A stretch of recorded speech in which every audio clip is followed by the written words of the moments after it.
Assalamualaikum warahmatullahi wabarakatuh. Waalaikumsalam warahmatullahi wabarakatuh. Ikan sepat makan kedondong, tambah semangat dong. Assalamualaikum warahmatullahi wabarakatuh. Waalaikumsalam warahmatullahi wabarakatuh. Pagi-pagi naik odong-odong, sekali lagi dong.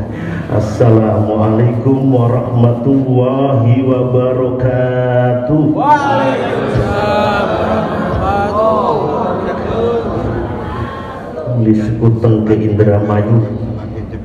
Thank you. Ibu bapak, mari kita hias lisan kita bersama-sama dengan membaca tasbih, takmid dan takbir, dan kita lanjutkan dengan bersolawat ila Rasulillah sallallahu alaihi wasallam. Subhanallah walhamdulillah wa la ilaha illallah wallahu akbar wa la haula wa la quwwata illa billahil aliyil. Subhanallah walhamdulillah wa la ilaha illallah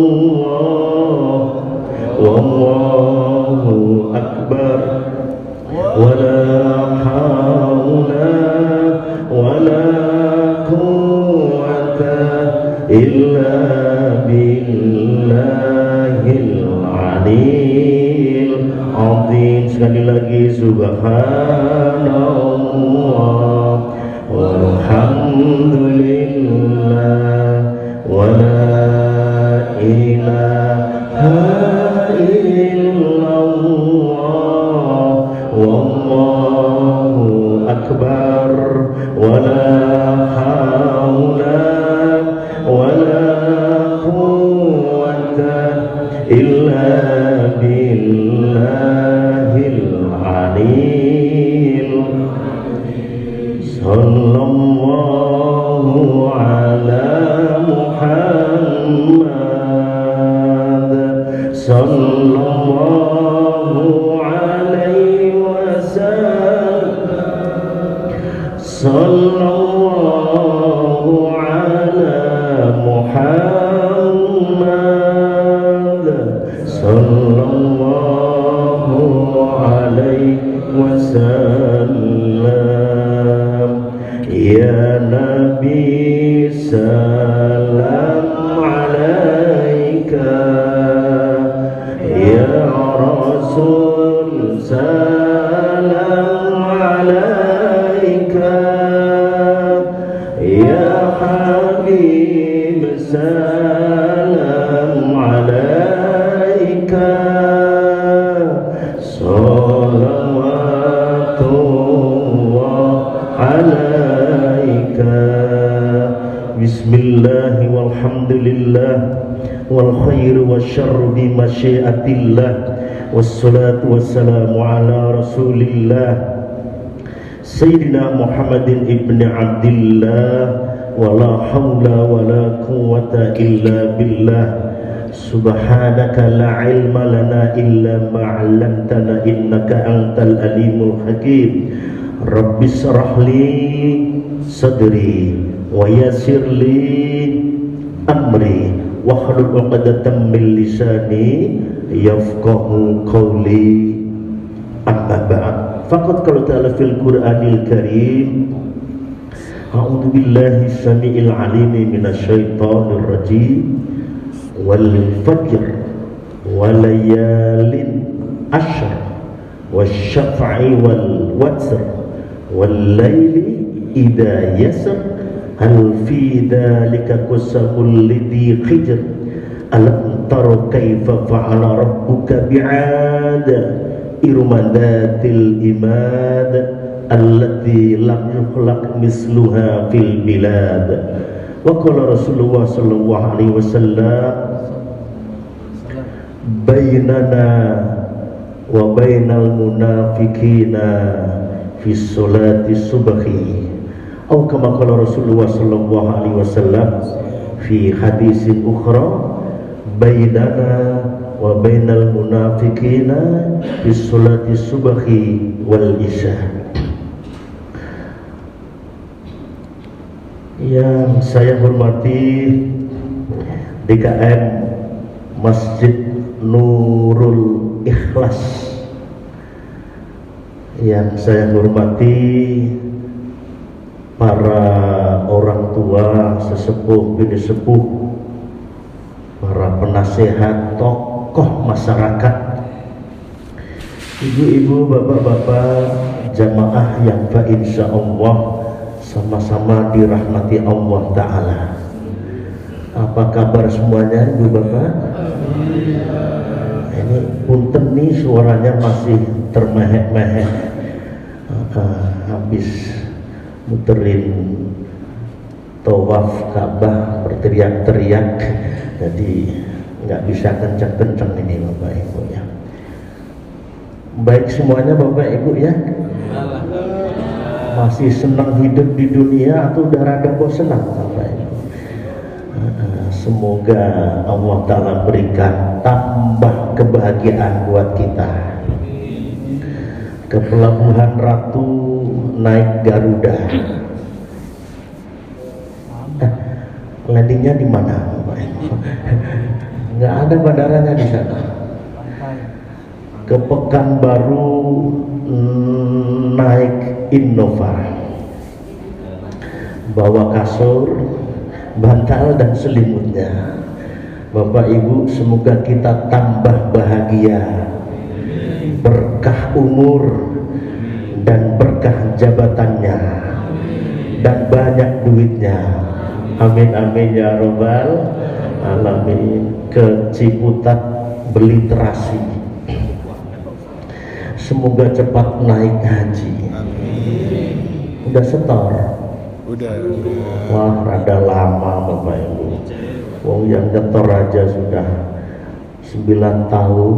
Saya sudah 9 tahun dari 2015 ya, tapi alhamdulillah dengan izin Allah Ta'ala kami bersama istri bisa berangkat tahun 2018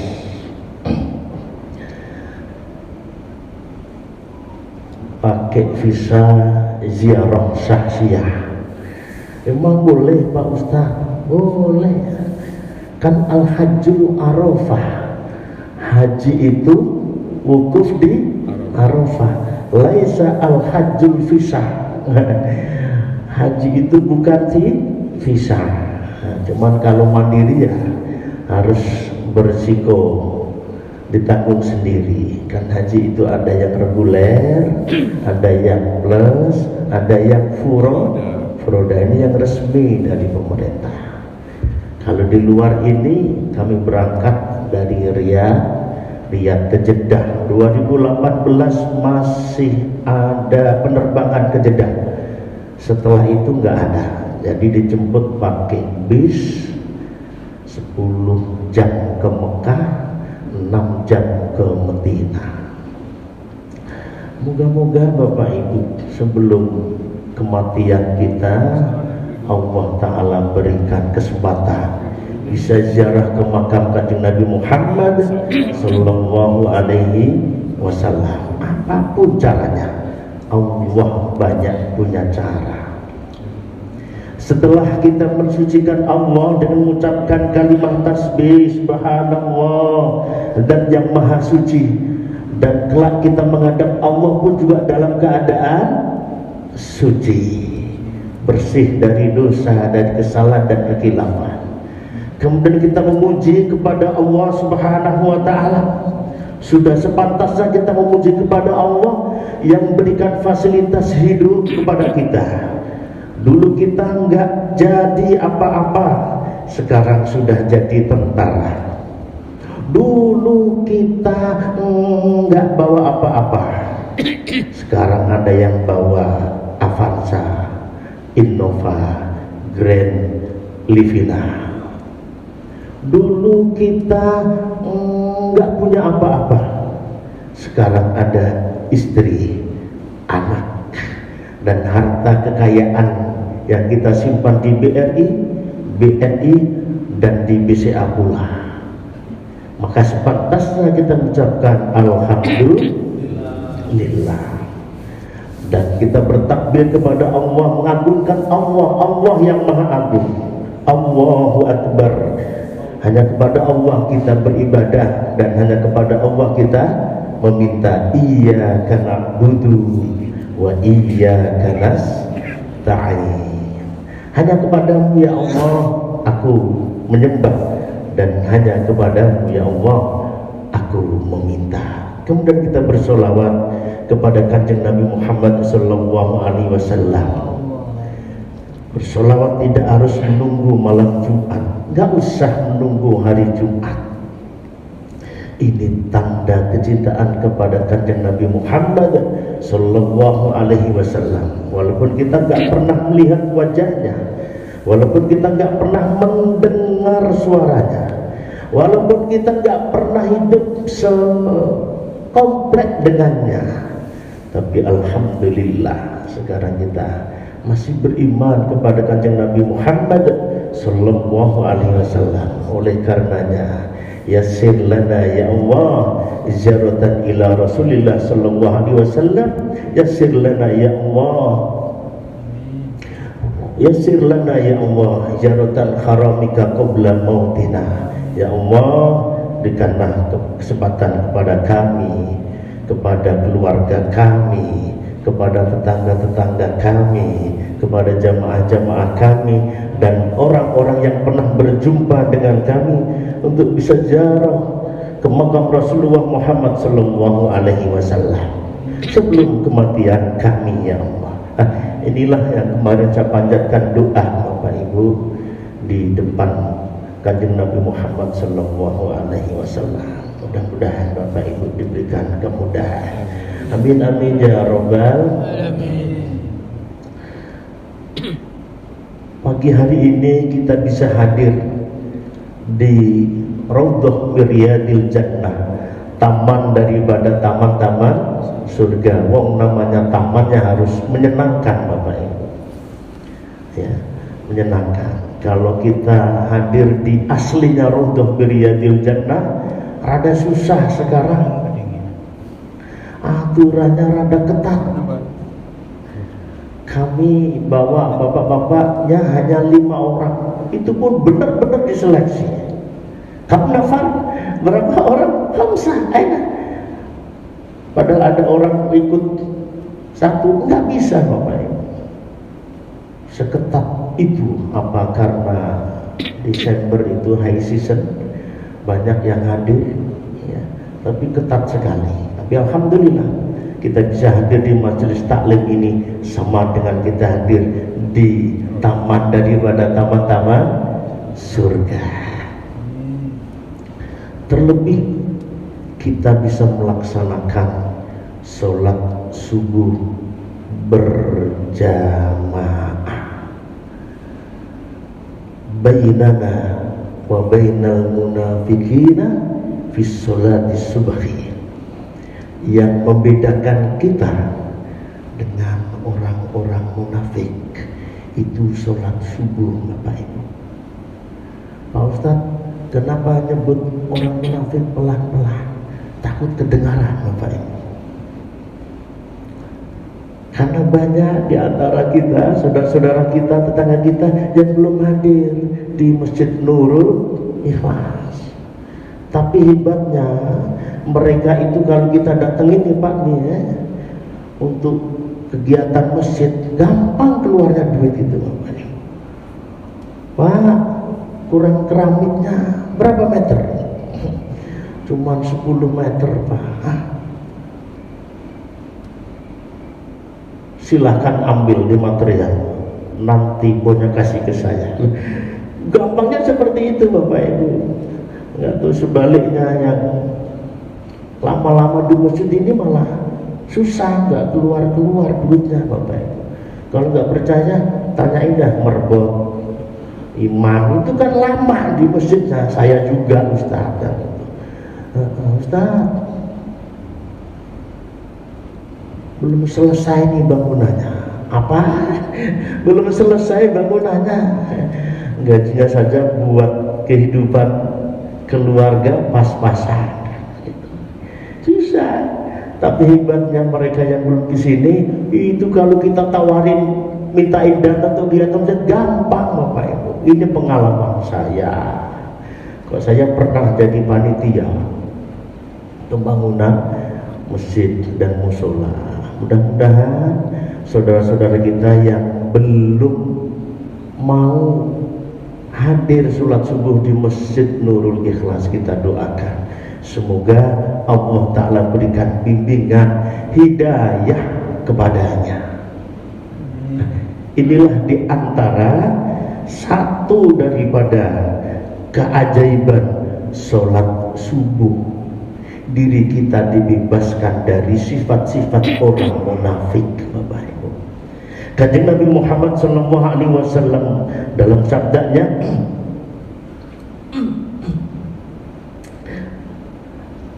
atqalas sholati alal munafiqina sholatil isya wa sholatil fajr walau ya'lamuna ma fiha la'atauhuma walau habwa. Sholat terberat bagi orang-orang munafik adalah isya dan subuh. Bisa kita bayangkan kalau kita jadi pejabat barangkali Bapak Ibu, isya mungkin masih repot ngurusin kantornya, capek kita pulang, terkadang kita lupa untuk mendirikan sholat isya. Walau ya'lamuna ma fiha la'atauhuma walau habwa. Padahal seandainya mereka mengetahui pahala pada kedua sholat tersebut, tentu mereka akan mendatanginya. Walaupun mereka stroke, dia hanya berpegangan dengan tongkatnya, walaupun dia hanya merangkak, dia akan datengin itu sholat subuh berjamaah di masjid Bapak Ibu. Lalu kenapa Pak Ustadz kok Allah nggak tampakkan pahala-pahala itu di dunia? Kalau pahala-pahala itu ditampakkan di dunia Bapak Ibu, penuh ini Masjid Nurul Ikhlas, penuh. Bahkan kalau pahala itu diberikan di dunia, enggak muat kita munaroh di mana. Bapak Ibu pernah sholat jenazah, sholat mayit, as-salatu ala al-amwat wal atfal rahimakumullah. Madinah, Makkah selalu sholat jenazah didirikan. Dikir-dikir yang tadi udah nafsi-nafsi Bapak Ibu masing-masing. Karena apa?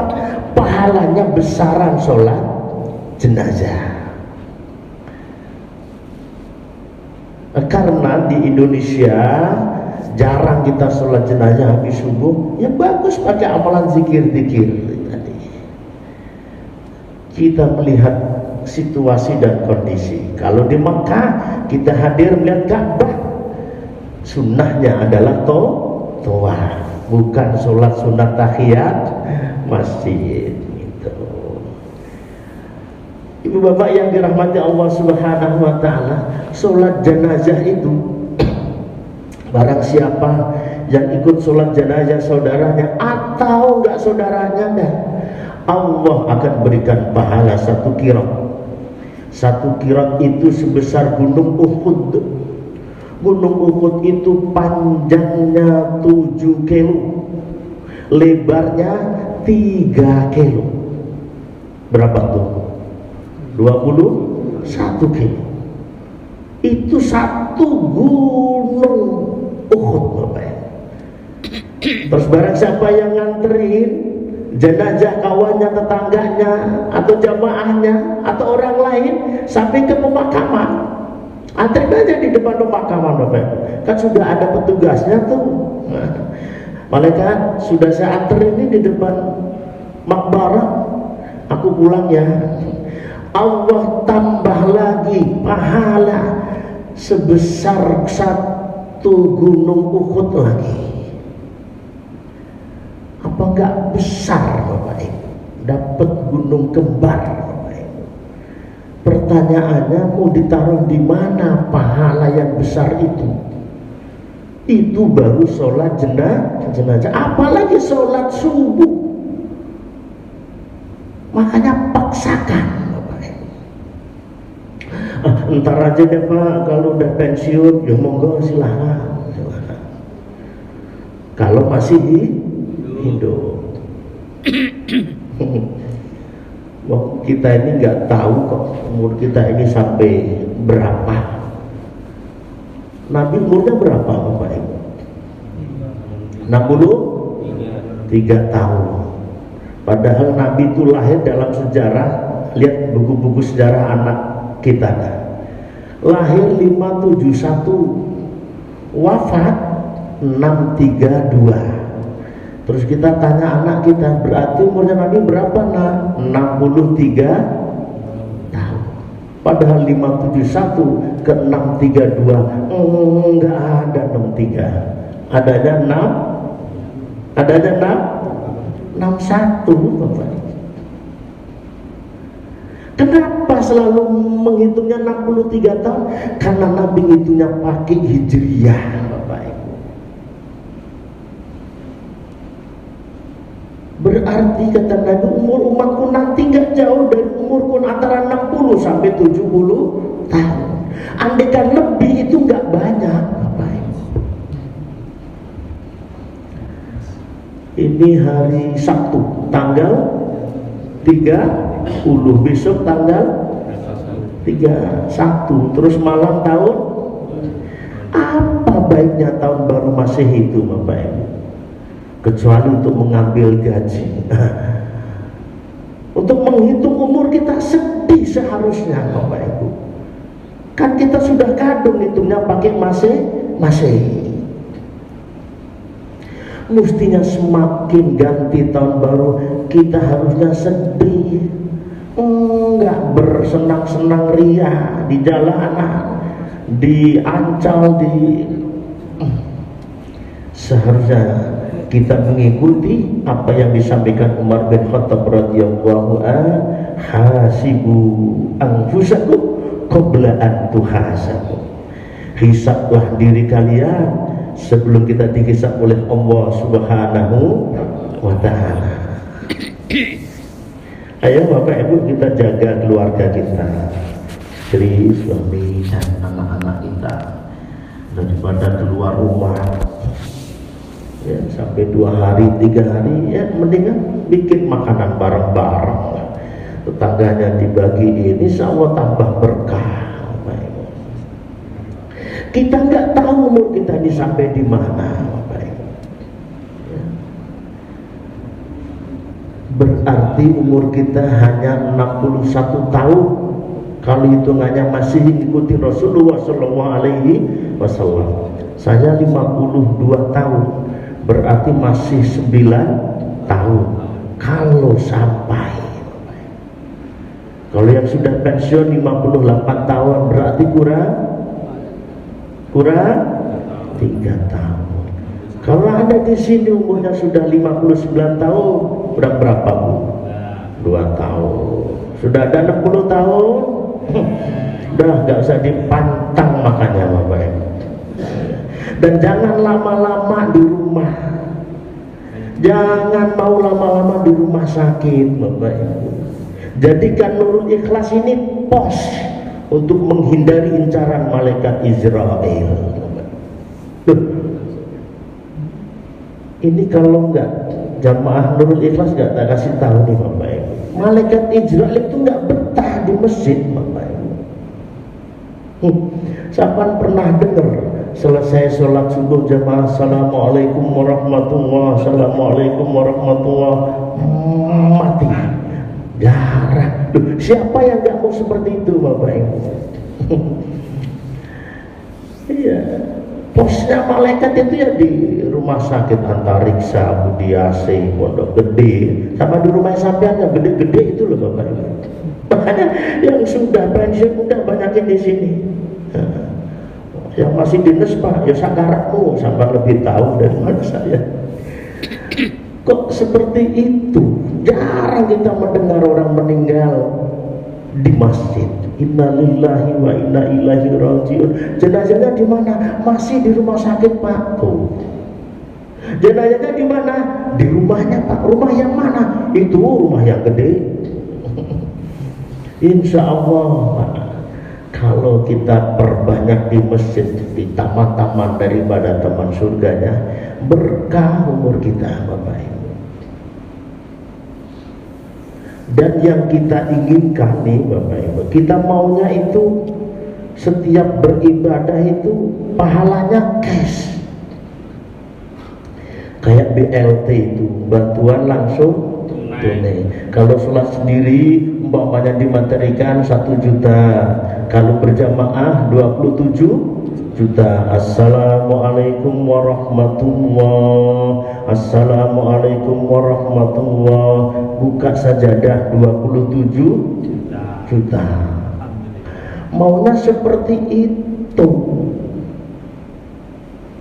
Dan Allah sudah menjanjikan, a'udzubillahi minasyaitonirrajim, kullu nafsin dha'iqatul maut wa innama tuwaffawna ujurakum yawmal qiyamah. Setiap yang bernyawa itu pasti bakal mati.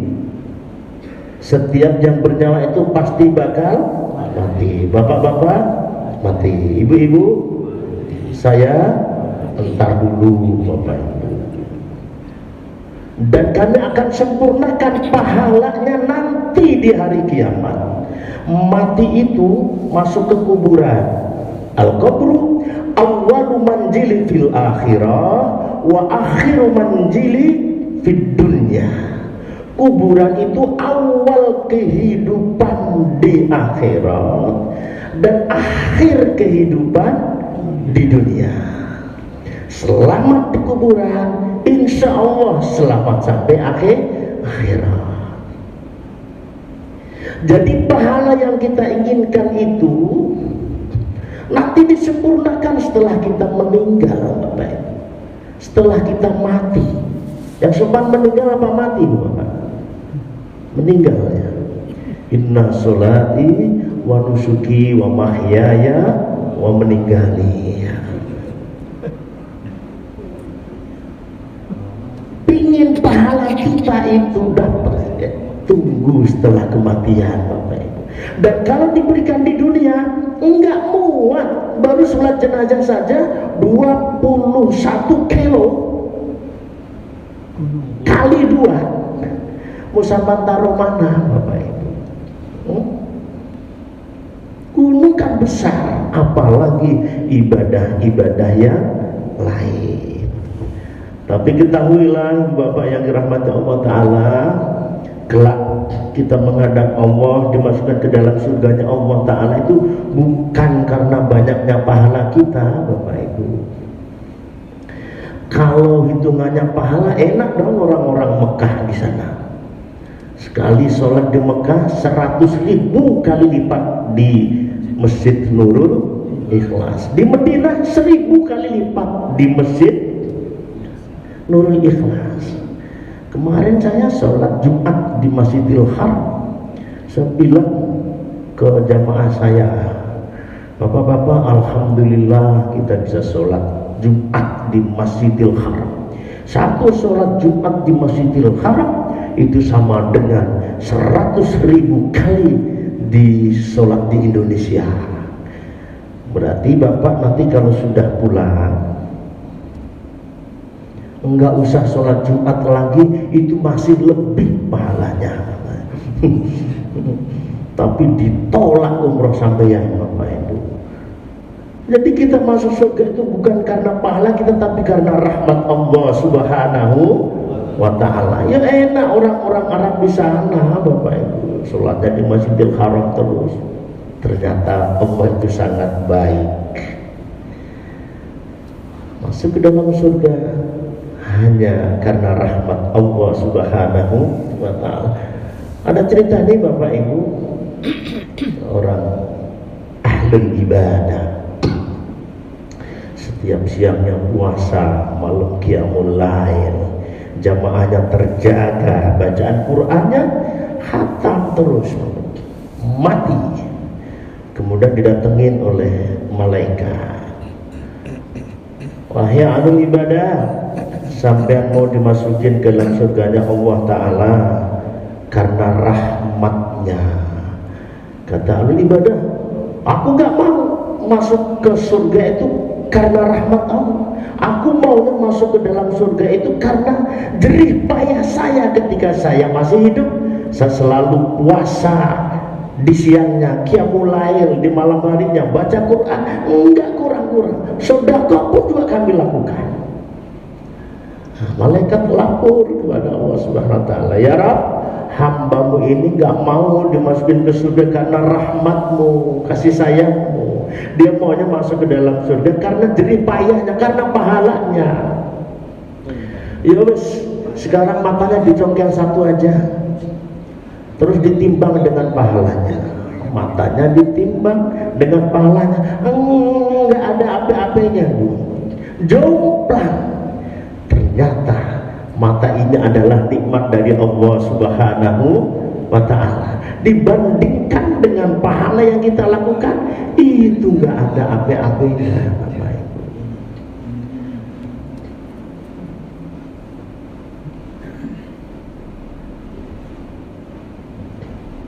Siapa dengerin nih Bapak Ibu ya? Oh, kirain nggak dengerin, isin nggak dengerin. Ya Allah, nikmat mana lagi? Fabi ayyi ala'i rabbikuma tukadziban. Nikmat mana lagi yang kau dustakan?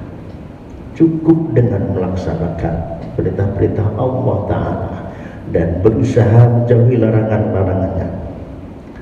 Itu satu di antara keajaiban sholat subuh.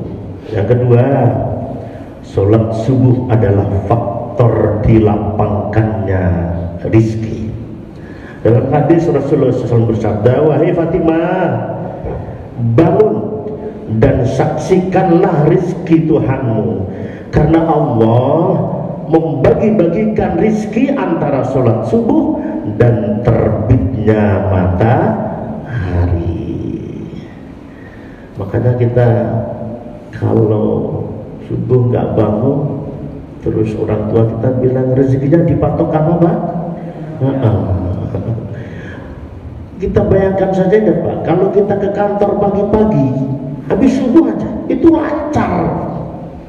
Nah, itu kan bagian rezeki dari Allah Subhanahu wa ta'ala. Tapi kalau kita berangkatnya setelah subuh, jam 7, apalagi arah ke Blok M, macet Bapak ini. Oleh karena ayo kita biasakan Bapak Ibu yang dirahmati Allah Ta'ala, hadir di Masjid Nurul Ikhlas. Kita butuh saksi nanti di hadapan Allah Subhanahu wa Ta'ala. Kan kita ini sering nganterin orang mati Bapak Ibu ya. Terus setelah dikubur, nah, ustadznya berdiri, assalamualaikum warahmatullahi wabarakatuh. Ibu bapak, sebelum kita beranjak dari sini, ayo kita dengarkan, kami akan mentalkin ahli kubur ini. Semoga diberikan kemudahan dengan pertanyaan malaikat munkar dan nakir. Marrabbuka, man nabiyuka, man imamuka. Pertanyaannya gampang dibocorin, jawabannya pun juga kita sudah dibocorin para ustaz. Allahu Rabbi wa Muhammadun Al-Qur'anu gampang Pak Ustaz, tapi ingat Bapak Ibu, mulut kita nanti akan disumpah. Yang ngomong siapa? Tangan-tangan kita. Al-yawma nakhtimu ala afwahihim wa tukallimuna aydihim wa tashhadu arjuluhum bima kanu yaksibun. Pada hari itu mulut kita disumbal, ditutup. Wa tukallimuna aydihim, yang ngomong adalah tangan-tangan kita. Hayya 'alas shalah, hayya 'alas shalah. Kita ambil kunci, nyalain motor. Bisa jadi kunci motor itu karena tangan kita nanti menjadi saksi di hadapan Allah Subhanahu wa taala. Karena kita pegangan tembok-tembok yang kita lalui ke masjid, bisa jadi tembok itu dengan tangan kita akan menjawab pertanyaan malaikat munkar dan nakir. Semakin jauh rumah kita, semakin banyak saksi nanti yang akan menjawab pertanyaan malaikat munkar dan nakir. Nah, dulu tuh ada Bani Salamah, diminta izin kepada Rasulullah SAW, ya Rasul, RT saya kan jauh, saya kan sering terlambat kalau datang. Aku minta izin ya, kami pindah dekat masjidmu ya Rasul. Kata Rasul, jangan. Semakin jauh rumahmu, semakin banyak saksi yang akan memudahkan kalian nanti di hadapan Allah Subhanahu wa taala. Makanya sunnahnya kita hadir ke masjid, sama pulangnya itu kan kalau bisa jalannya berbeda Bapak. Kalau rumahnya di depan masjid, nanti pulangnya jangan lewat situ lagi Pak Rusdi, Pak Rosid. Iya, jangan lewat sana, lewat belakang sini Pak Rosid. Kalau masih kurang jauh ke Hidayatus Salam, masih kurang jauh ke kanan. Ya, ada lampu merah, langsung lurus.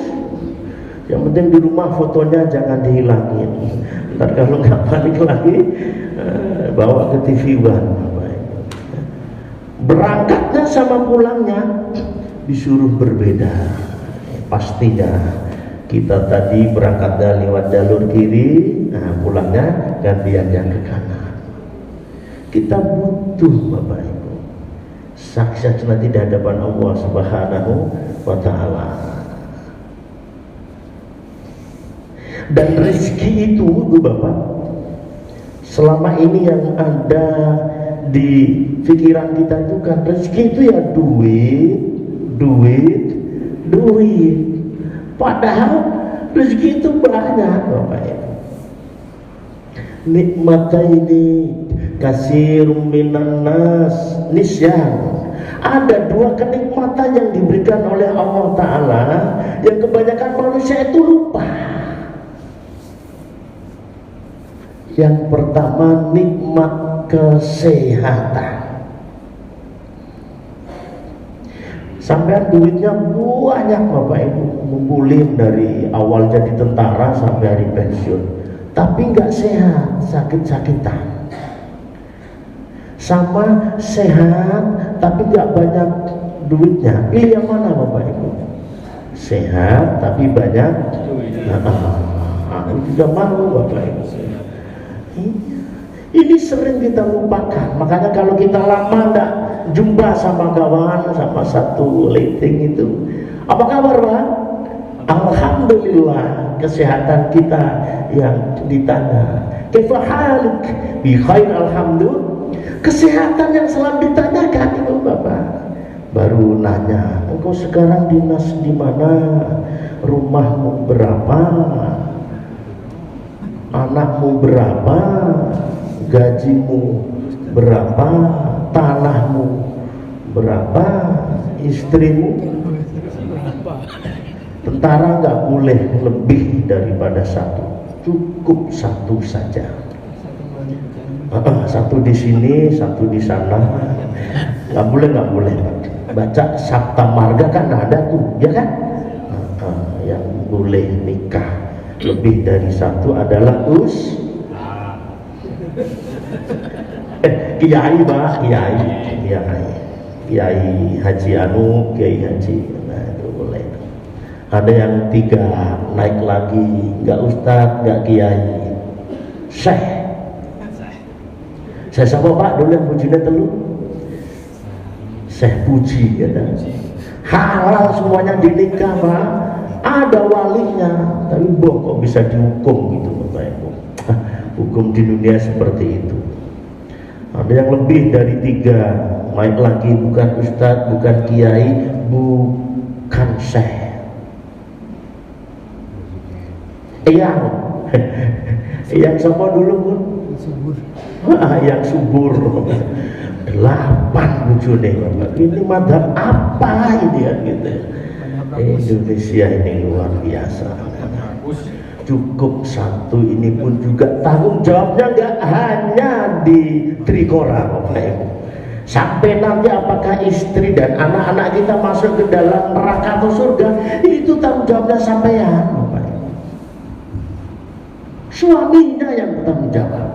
Makanya ketika seorang suami mengikrarkan qabiltu nikaha wa tazwija, saya terima nikahnya dan kawin si fulan binti fulan, aras ini bergoncang. Sampai kok mau bertanggung jawab?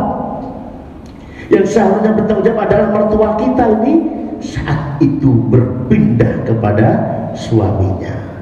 Makanya Bu, sebetulnya tuh nggak ada istri yang cerewet, itu nggak ada. Istri yang kurang ajar enggak ada.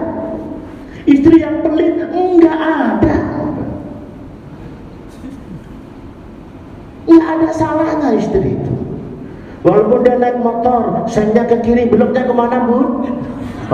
Itu enggak salah Bu, terusin aja Bu. Sebelum ditabrak terusin aja. Kenapa? Itu tanggung jawabnya suami Bapak Ibu. Enggak ada di Trikora sampai nanti di surga atau neraka suaminya yang bertanggung jawab. Makanya enak jadi perempuan, istri itu gampang. Sholatnya dijalani, apalagi mau jamaah sholat subuh masal. Puasanya yang kemarin sudah mulai diangsur. Menjaga auratnya. Yang keempat, taat patuh kepada suaminya. Tuh, nggak harus ke kuburan. Kalau bapak kita mati, ibu kita mati, terus perempuan sunahnya di rumah aja udah. Nggak usah ikut ke kuburan, nanti malah ngerepotin Bapak Ibu. Wong masuk surganya itu gampang. Ya. Makanya kan kita pernah dengar seorang istri punya orang tua sakit-sakitan, terus di WA sama saudaranya, Bun, bapakmu udah sakaratul maut, kesini tengok. Minta izin sama suaminya. Suaminya masih dinas di luar. Pak, saya mau tengok bapak saya, sudah sakaratul maut. Tar, tunggu saya dulu, ntar kita bareng-bareng ke sana. Ditelepon lagi yang kedua kalinya, udah kasihan nih nunggu situ doang. Orang mati itu nggak mungkin nunggu anaknya Bapak Ibu, nunggu malaikat Israel. Akhirnya bapaknya datang dengar inna lillahi wa inna ilaihi rajiun. Gara-gara istrinya taat patuh sama suaminya, bapaknya mati masuk ke dalam tuh. Enak Bapak Ibu. Tapi kalau bapak-bapak berat. Rahimallahu ta'ala rajulan, semoga Allah ta'ala merahmati seorang suami yang dia ngomong kepada keluarganya, ya ahlahu sholatakum, ya ahlahu siyamakum, apakah kalian sudah sholat, apakah kalian sudah mengangsur puasamu. Tinggal ngomong kita nih Bapak Ibu, seorang suami nanyain doang, nggak usah mata melotot. Yang penting suatu saat setiap Allah Ta'ala panggil kita selalu WA, Allahu Akbar, Allahu Akbar. WA yang di rumah, anaknya disuruh sholat ya gitu. Jangan kita enak-enakan sholat subuh selalu berjamaah, tapi ada anak-anak kita yang di rumah gak kita ajak kemari. Apa di sini gak ada anak-anak, Bapak? Hah? Ayo, Bapak, jarang kami melihat nih. Padahal Nabi menyuruh, murru auladakum bisolah, suruh anakmu untuk melaksanakan sholat. Kapan? Ketika umur 7 tahun. Umur 7 tahun itu misalnya lari ke sana, kemari, ke depan, ke belakang, ganggu jamaah yang lain. Tapi Nabi yang nyuruh supaya terbiasa.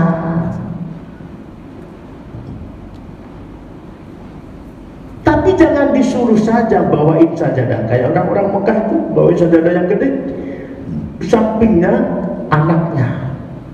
Kalau perlu diikat pakai tali rafia, biar gak kesana kemari.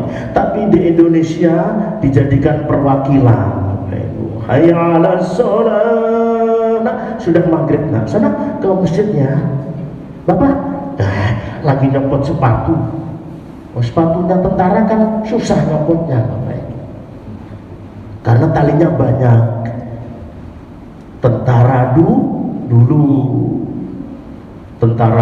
itu sepatunya susah nyopotnya. Makanya ibadahnya, sholatnya ntar kalau sudah pensiun. Tentara sekarang sepatunya gampang, ada selitingnya. Saya lirik seperti itu, Bapak Ibu. Apa yang susah? Nanti anak kita umur 10 tahun rada dikeras, boleh dipukul kalau nggak mau sholat, tetapi yang tidak menyakitkan. As-salatu khairum minan naum. Jangan dipukul pakai bantal, Bapak Ibu. Sakit dia. Anak-anak sekarang kok pakai duit 20.000. Bangun nak, bangun. Insya Allah melek separuh tuh 20.000. Maksudnya lagi ganti yang warna biru 50.000, Pak. Iya. As-salatu khairum minan naum. 50.000. Paketan. Insya Allah bangkrut. 5.000 kali 5. Kita ini mencari nafkah untuk siapa kalau enggak untuk mereka? Mestinya Bapak Ibu kita jadikan kunci keberhasilan manakala anak-anak kita mendengar panggilan Allah tanpa kita suruh, mereka sudah mau memenuhi panggilan Allah Ta'ala. Ini yang belum kita terbiasakan, Bapak Ibu. Biarin aja Pak, masih kecil, ntar juga udah gede tahu. Enggak. Bukankah ada cerita ketika seorang suami sudah mau masuk ke dalam pintu surga? Apa kata istri dan anak-anaknya? Arab, jangan dimasukkan dulu suamiku ke surga. Kenapa? Dulu saya nggak sholat, dibiarin. Anak-anak saya nggak sholat, nggak dibangunin. Anak-anak saya nggak pandai baca Al-Quran, didiemin. Panggil kayak guru-guru Al-Quran, ya. Harus pakai amplop sih Pak kalau panggil guru. Nggak usah pakai amplop, transfer udah cukup, Bapak. Kan ini tanggung jawabnya seorang suami. Sampai ngajarin Al-Quran, sampai bisa sholat yang benar, wudu yang benar, itu adalah tanggung jawab bapaknya. Saya pernah ke Babelan, Bapak. Sholat asar itu hampir ini tiang yang belakang tuh penuh sampai sini, Bapak. Ada anak-anak, ada bapak-bapak. Anaknya ambil air wudhu itu ditungguin bapaknya, Bapak. Anak-anak sekarang ambil air wudhu, Bapak, nggak sampai ke siku, Bapak. Ini tanggung jawab kita, Bapak. Kok bisa? Karena dibiasakan di lingkungan itu. Ketika sudah masuk, oh alhamdulillah anak-anak mudanya datang, dengar. Iya, sudah dibiasakan, Bapak Ibu. Apalagi kita mau kompak, ya. RT-nya ikut bertindak ngasih edaran, anak-anak yang belum ke masjid, diteleponi, diajarin gimana caranya. Masya Allah. Berapa menit lagi? Isra? Sudah pas? Sudah? Masih banyak keajaiban-keajaiban sholat subuh. Tapi karena sampai di waktu Isra, kami cukupkan di sini. Bapak Ibu, kami terima kasih diberikan kesempatan untuk silaturahmi di Masjid Nurul Ikhlas. Mudah-mudahan silaturahmi ini melapangkan rezeki kita, memperpanjang umur kita.